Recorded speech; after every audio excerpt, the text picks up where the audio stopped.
Good afternoon. I'm Peter Wuenschel, Chair of the Education Division of the Clear Lake Area Chamber of Commerce. Welcome to Education Connections. Education Connections is a monthly webinar hosted by the Clear Lake Area Chamber of Commerce. The mission of the Clear Lake Area Chamber of Commerce is to be champions of business success and quality of life in our community.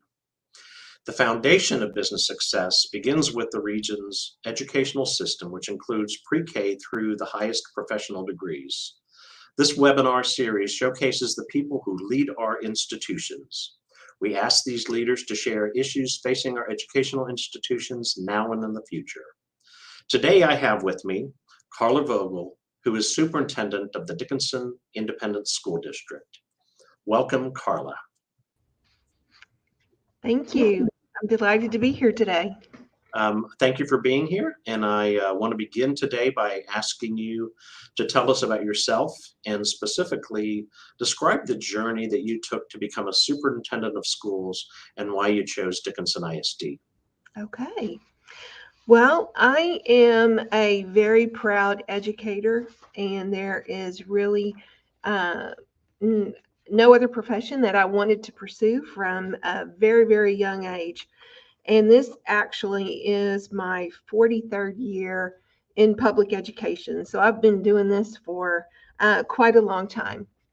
I graduated in 1979 from Sam Houston State University and moved to Dickinson also at that time. And actually, there were no teaching jobs open. There was not the movement in education like there is today. And so, although I graduated as the outstanding student in the College of Applied Arts and Sciences, there in this area, there was not a teaching position open at that time. So I went to work at First City Bank and actually was pretty miserable doing that because it was not what I wanted to do. And fortunately, in October of 1979, a position became available in Texas City ISD and I snatched it.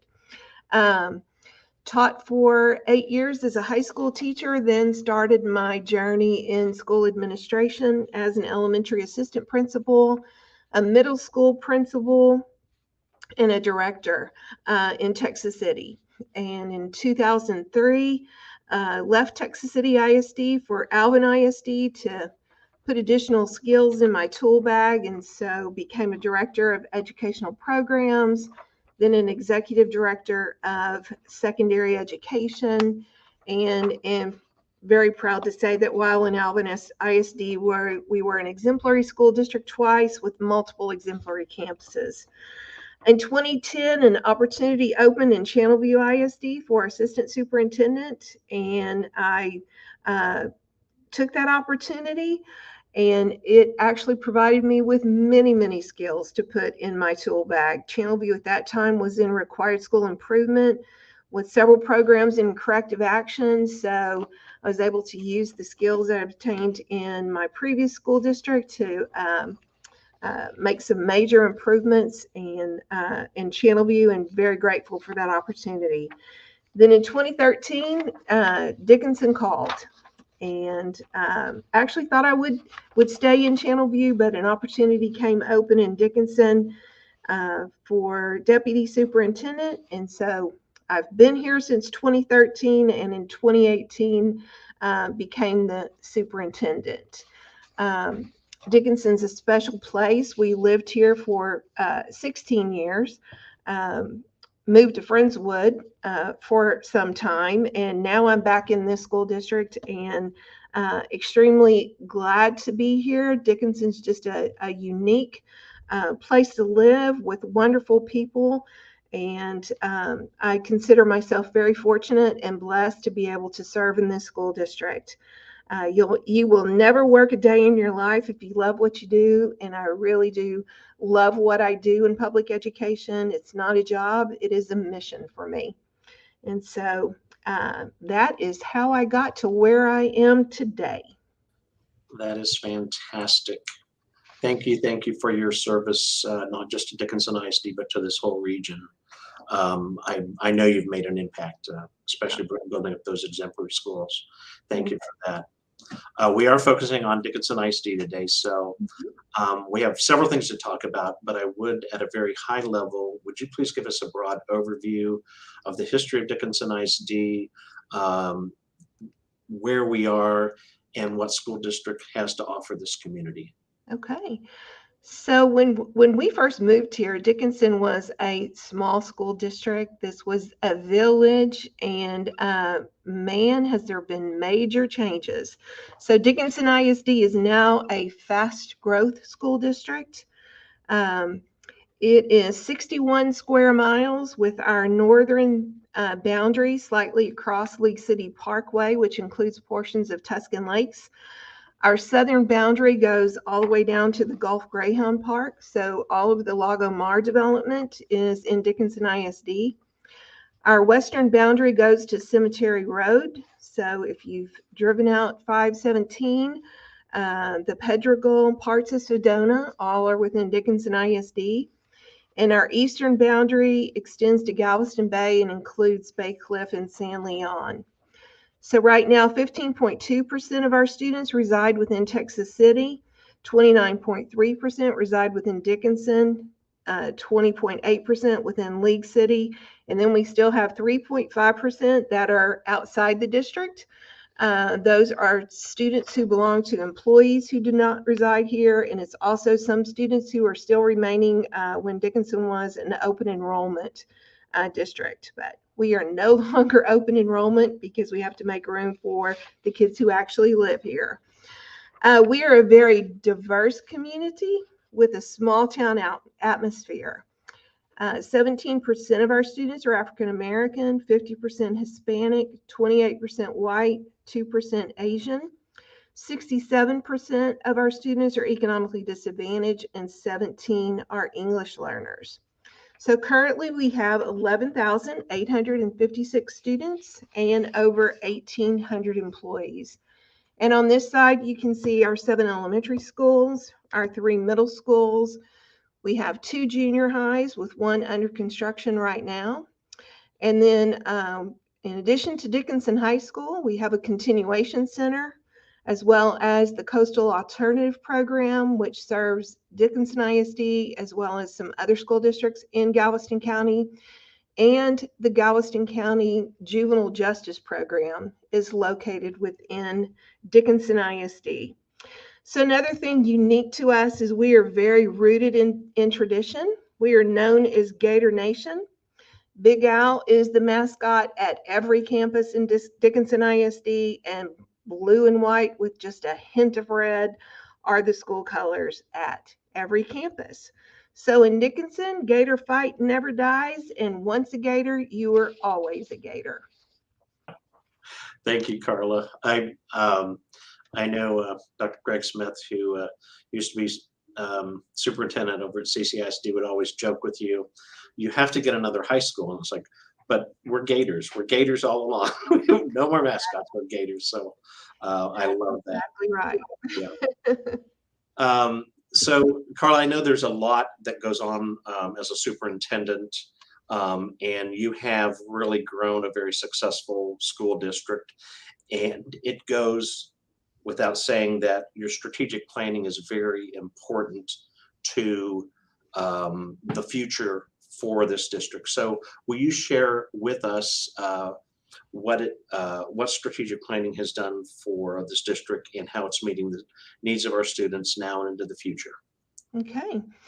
Well, in August 2019, I stood before all of our employees at Convocation and announced that a design team made up of teachers, students, administrators, parents, and community members would begin working in January 2020 to develop a comprehensive vision for learning and a strategic plan to ensure a culture of high performance that prepares students who are ready for the next grade level and ready for life beyond high school. So we had a committee, and it was made up of over 80 people that started meeting in January of 2020. We did a lot of research work.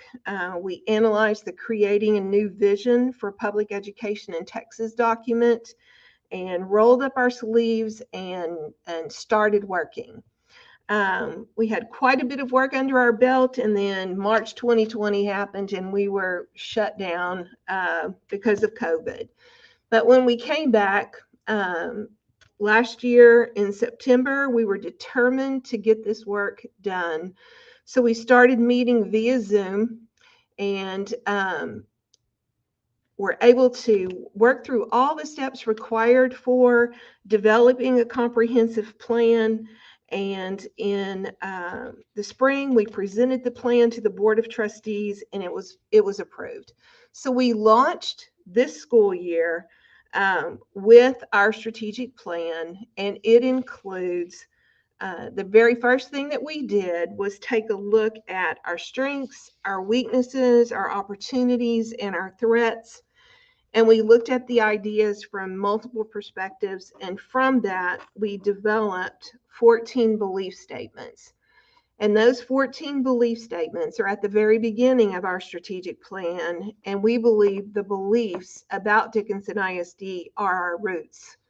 And they are what help us focus on the importance of staying grounded while we are simultaneously growing and reaching new heights. So the beliefs are what serve as the anchor while we move and explore the pathways that are before us. And then after we established the beliefs, we developed a new vision statement for Dickinson ISD. And our vision is of what we aspire to be. So our vision focuses on our future. It's our framework for planning, and it articulates our dreams and reflects our highest aspirations. So the new vision statement for Dickinson ISD is inclusive of all. Dickinson ISD will cultivate excellence, producing confident, collaborative, goal-driven learners who are empowered citizens in a global society. After establishing the vision statement, then we developed a new mission statement. And our mission statement describes who we are and what we do daily. And our mission statement is our purpose. It is what we will do to ensure our vision becomes a reality. So we agreed that Dickinson ISD will equip and empower all learners with skills and experiences to achieve academic excellence and make meaningful contributions to our world. So once we had these three pieces completed, we went on and identified our 7 objectives with specific goals, as well as strategies aligned to each of those 7 objectives. Then we continued on our work and we developed profiles for a learner, profiles for an educator, and profiles for high quality instruction. And after putting all these pieces together, then we had a subcommittee that met to target each particular goal and come up with a 5-year plan for how we will carry out and execute the vision, the mission, the objectives in order to achieve what we want to accomplish.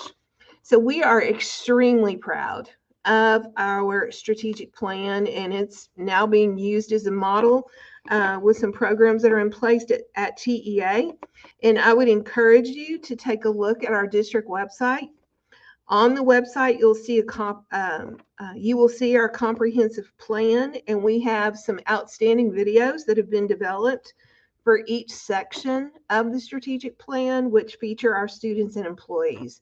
You can also see the 5-year plan that we have developed. So this is our roadmap for the future, and we are very, very pleased with the work and very excited for the days ahead in Dickinson ISD. Thank you for pulling that together. And what really resonates with me is your involvement of the community and really helping this this work that you do. And I know that school districts have actually really excelled because they're using a strategic plan and not letting it just sit on a shelf, but actually making it become a reality. And the reality is for Dickinson ISD that you do have a lot of really innovative programs. And so I want you to take some time right now and start bragging about some of the things that you're doing in Dickinson ISD. Okay. Well, I will start with our academic program. Our focus pre-K to 12 is on high quality instruction that is equitable, intentional, supportive, and thoughtful. So we have very close partnerships with Lead Forward, with the National Institute for Excellence in Teaching, and with Solution Tree. And this year we are working very closely with Texas A&M on reading and writing instruction. So a lot of innovative and very progressive efforts are being put in place because of these close partnerships. Another program very unique to Dickinson is AVID, which stands for Advancement via Individual Determination. It started at the high school. It's filtered down to all of our junior highs and all 3 middle schools, and we now have it in place at several elementary schools. And this program helps us to really get intentional and focused on college and career readiness. And it also is a support mechanism for kids who are often in the academic middle and kids who just don't have the support at home in order to pursue college beyond high school. So very powerful and very grateful that we have AVID in place in Dickinson. We started a STEM Academy several years ago with a group of 5th grade students. That original group of 5th graders is now in the 10th grade. We are transitioning our STEM Academy to a STEAM Academy for 22-23. And when it first began, the STEM Academy was at Barber Middle School, but this year we have now expanded that STEM Academy to be at all 3 middle schools. And when the 3rd junior high opens in 2023, STEM Academy will be in place at all 3 middle schools as well as all 3 junior highs. So it is a very unique opportunity for students to experience STEAM activities and also to have accelerated curriculum, which really puts them in place for choosing their pathways when they get to high school. In addition, we have a very close partnership with College of the Mainland. We have dual credit at Dickinson High School. We have students who are in the collegiate high school program where they're earning a high school diploma as well as an associate's degree. Right now, 61 students are completing the courses to earn that associate's degree with College of the Mainland. And then another unique piece with College of the Mainland is the College Promise Program. And this was actually put in place last May, and the city of Dickinson is actively involved and contributing toward this. We now have 82 of our students who are attending College of the Mainland tuition free because of the College Promise Program. So very, very grateful for that opportunity. Also, because of academics, we have Barber Middle School and Calder Road Elementary that were recently named to the U.S. News Best Schools list, all based on academic performance. In CTE, our CTE program is robust and it's getting better every year. In health science and engineering, those are our 2 fastest growing pathways. In 2020-21, we added a dental program. This year, we added aerospace engineering and emergency medical training. Next year, we're adding veterinary medicine. Our students have the opportunity to earn 25 different industry certifications in 10 different career areas. In fine arts, our performing groups regularly receive superior ratings. At Crayons Junior High, they are a 2021 national winner in the Mark of Excellence Band Honors Project. Dickinson ISD has been awarded Best Communities for Music Education for the past 2 years. Our theater department had 3 Tommy Tune nominations, and the one-act play was the alternate to the state last year. Our special programs, which provides assistance to our students with special needs, their job motto is whatever the student needs is our job description. In We have a very comprehensive and a very effective special programs department. And I think everybody knows about athletics. In Dickinson ISD, we have a stellar athletics program. Our students excel on the field and on the court. In Dickinson, in athletics, it's not just about winning the game. It's about being a leader and being a good sport. And so our kids who go through the athletics program do excel, not only with athletics, but also with their academics. Our school board recognizes our athletes, and we did that Monday night, and we had more students than ever before recognized for receiving academic honors through UIL, as well as their athletic performance. So extremely proud of our athletic program, as well as all our programs in Dickinson ISD. Two more things that are very unique to us. Our Gator Hope Clinic is a partnership with Methodist Hospital. We have a full-time physician's assistant, and she provides physicals to meet UIL requirements. She can provide immunizations and acute treatment for minor illnesses for our students. In addition, right now, she's very busy providing COVID testing, and she is able to give the COVID vaccine. So the Gator Hope Clinic is available to any student within Dickinson ISD. Gator Wellness was born from the devastation Hurricane Harvey left behind for so many Dickinson ISD families. It started with a $1.2 million grant from Rebuild Texas, and it provides resources and instruction to address student, staff, and family, community, social, and emotional learning needs. So we are extremely proud. This is a comprehensive wellness program, and we have an ongoing commitment to mental, physical, and emotional wellness of our students, staff, and families. So because of Gator Wellness, we now have a social emotional learning coordinator, licensed professional counselor. We have a partnership with UTMB for providing teletherapy. We have 4 mental health counselors that we were able to provide because of a partnership with Family Service Center of Galveston County. And I am very proud to say that we have communities in schools at every single campus in Dickinson ISD. We actually have 2 at Dickinson High School, and they are very valuable resources to helping us meet the needs of our students and families. In addition, we have a Character Strong program and are very immersed in restorative practices.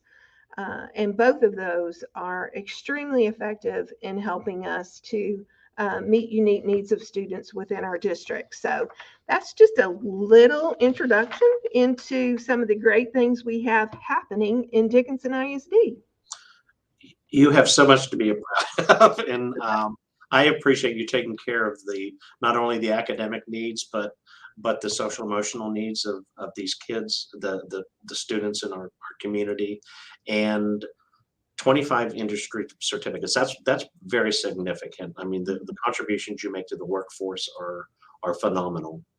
And I know that you may not want to just single out one specific program that you have, but the national award that you all recently received, I think you really need to highlight that because it's very, very significant. So I'd like. Well, I am very glad to highlight this because this is really a prestigious honor, and we were just thrilled that the governor nominated Calder Road Elementary to be a National Blue Ribbon School. But just because he nominated him doesn't mean it happens. So we received the nomination from the governor, and after that nomination, a very comprehensive application had to be completed and submitted to the U.S. Department of Education.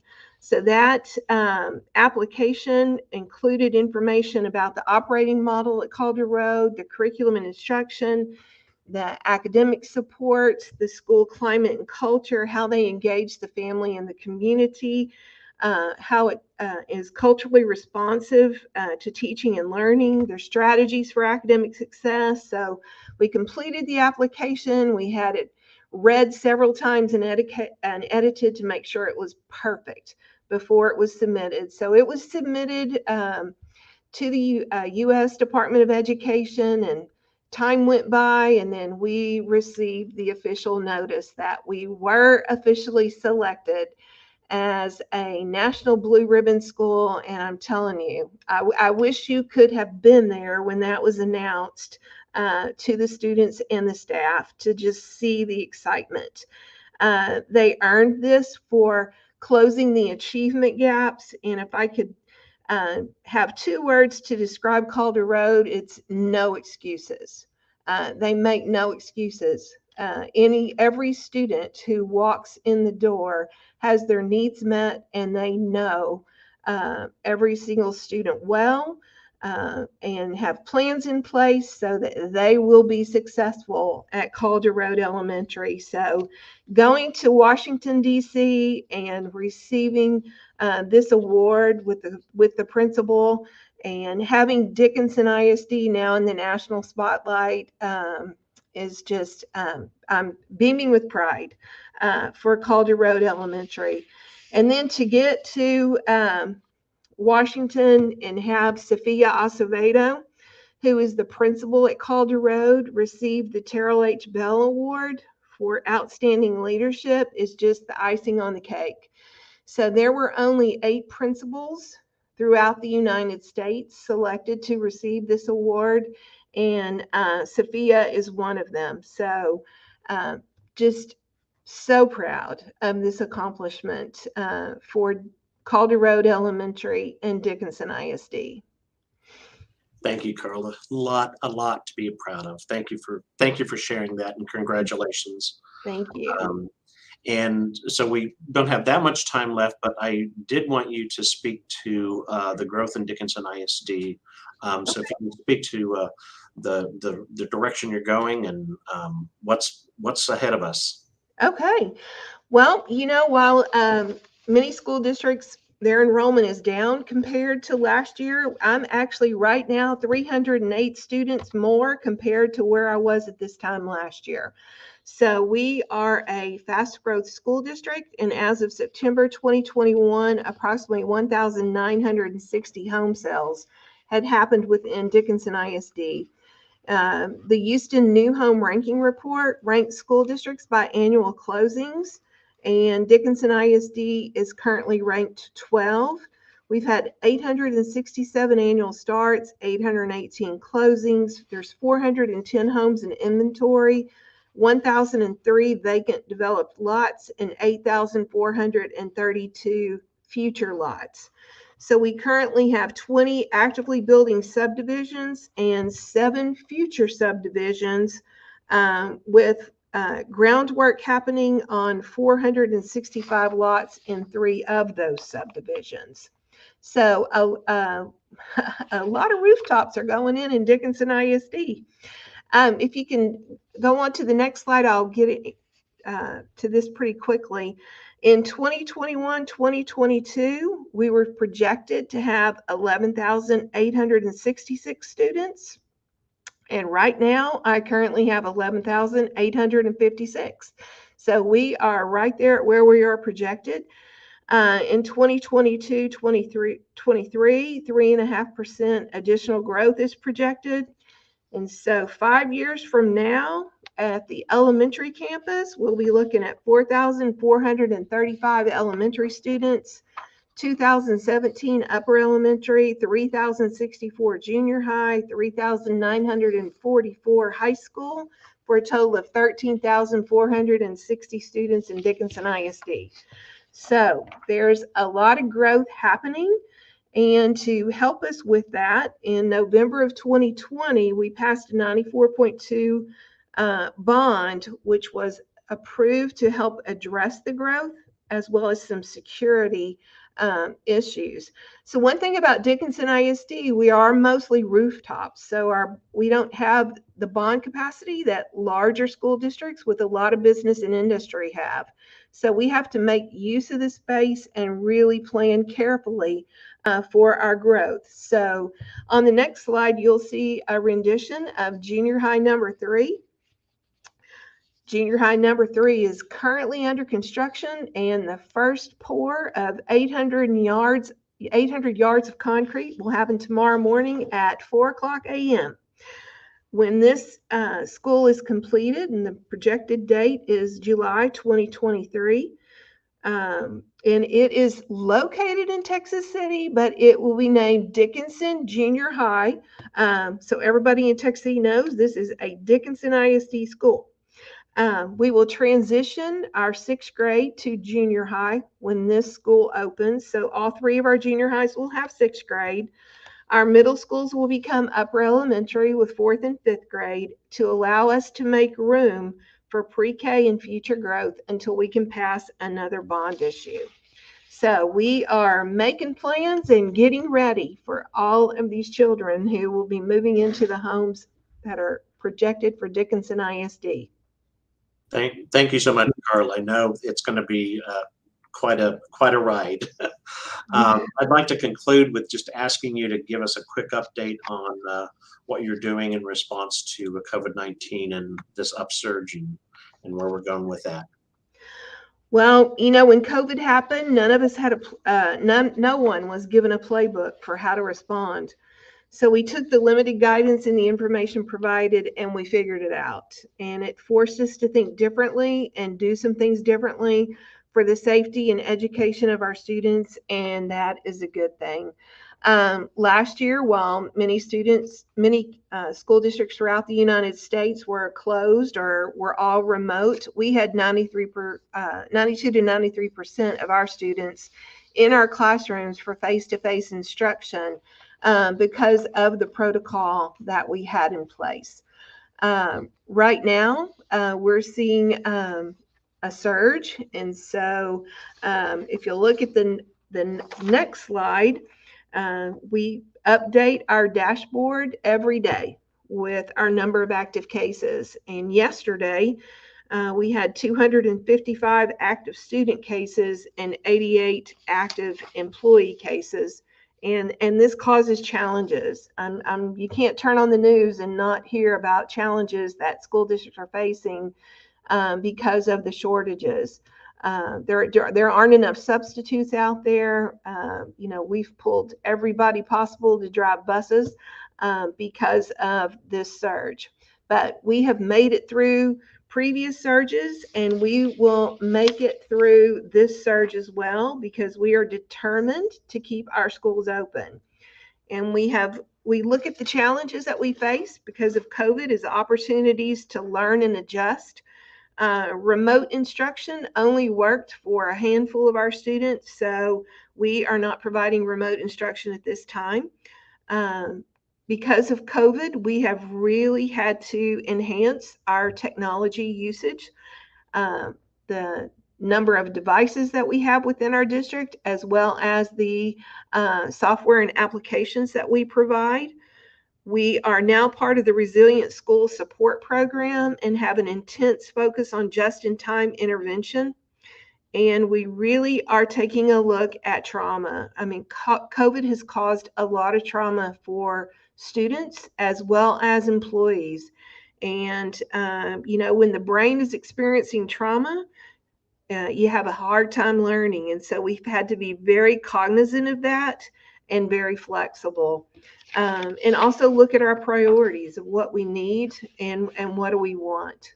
We've used our ESSER money to put a lot of additional support at campuses to have multi-purpose subs hired full-time that are available because of the substitute shortage. So it's really looking at, what do we need and what is absolutely essential so that we can help our students and our staff be successful. Carla, thank you again for taking care of the whole child. This is one thing that I absolutely admire about all of our school districts, especially here in Texas. your response to COVID, but you also, the standards, your academic standards are just beyond what I think we can expect as a community, and what you're doing. You have a lot to be proud of. Thank you for being with us today, and thank you for your 40 and more years of service to this. Okay, I need to tell you one more thing about that. Can you Okay, put that last slide back up there? sure. Okay, so, we talked about our strategic plan, and this is our new tagline. And this tagline was voted on by the students within Dickinson ISD. So I can't conclude this without making sure that everybody knows that this is our new tagline in Dickinson. We are confident learners today, change makers tomorrow, and Gators forever. Fantastic. Gators forever. Thank you, Carla. I appreciate you so much. You're doing a wonderful service for this region as well as our community. Thank So, you. I appreciate it. you take care.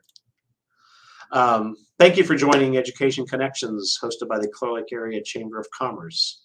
We're looking forward to our next Education Connection broadcast on February 10th at noon, when I'll visit with Monica Jufrey. She's a longtime principal of Falcon Pass Elementary and an award-winning Leader in Me school. Ms. Jufrey and other special guests will share how CCISD, Clear Creek ISD, blends character education into everyday academics, and why this is important for our students and your future employees. We hope you'll tune in. Thank you.